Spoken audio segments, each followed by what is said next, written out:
আজ মালদা শহরের শ্রীপল্লী ময়দানে মালদা জেলা তৃণমূল কংগ্রেস কমিটির উদ্যোগে নিহত তৃণমূল কাউন্সিলরের স্মরণ সভার আয়োজন করা হয়েছিল। আর একই মঞ্চে নিহত তৃণমূল কাউন্সিলর বাবলা সরকারকে শ্রদ্ধাঞ্জলি জানাতে উপস্থিত হয়েছিলেন রাজ্যের শাসক দল এবং বিরোধী শিবিরের নেতা কর্মীরা।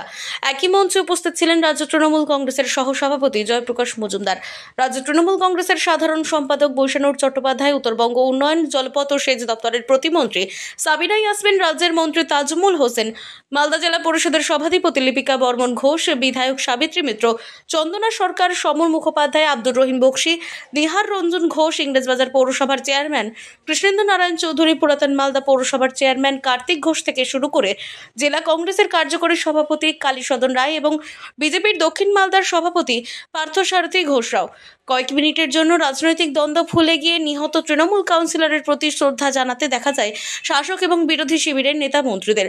উল্লেখ্য, 2 তারিখের সকালে নিজের ওয়ার্ডে নৃশংসভাবে খুন হন তৃণমূল কাউন্সিলর বাবলা সরকার। আর এই ঘটনায় রাজ্যের মুখ্যমন্ত্রী মমতা বন্দ্যোপাধ্যায় তিনি জেলা নেতৃত্বকে নির্দেশ দেন স্মরণ সভা করার। তার নির্দেশেই আজ এই স্মরণ সভা বাবলা সরকারের প্রতিকৃতিতে মাল্যদান করে নীরবতা পালন করে এই স্মরণ সভা করা হয়। মঞ্চে চলে আসবেন। মালদার অবনত জনগণ এসেছিল এবং দল মত নির্বিশেষে সবাই এসেছিলেন বাবলাকে শ্রদ্ধা জানাতে, এবং সেটাই হচ্ছে বাবলার যে জনপ্রিয়তা, তার কাজের নিরিখ, তার ৬২ বছর বয়সে তার যে জীবনাবসান হয়েছে, তার কিছুটা হলেও মূল্যায়নের থেকেই পাওয়া যায়। একদিকে জনপ্রিয়, আর একদিকে সকলের প্রাণের লোক, কাছের লোক। সেটাই আজকে আবার আমরা দেখলাম।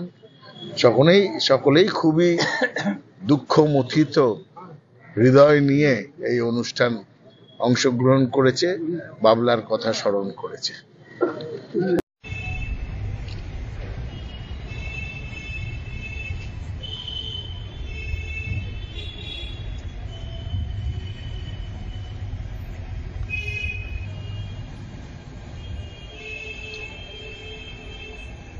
মালদা থেকে দেবু সিনহার রিপোর্ট, আনন্দ বার্তা।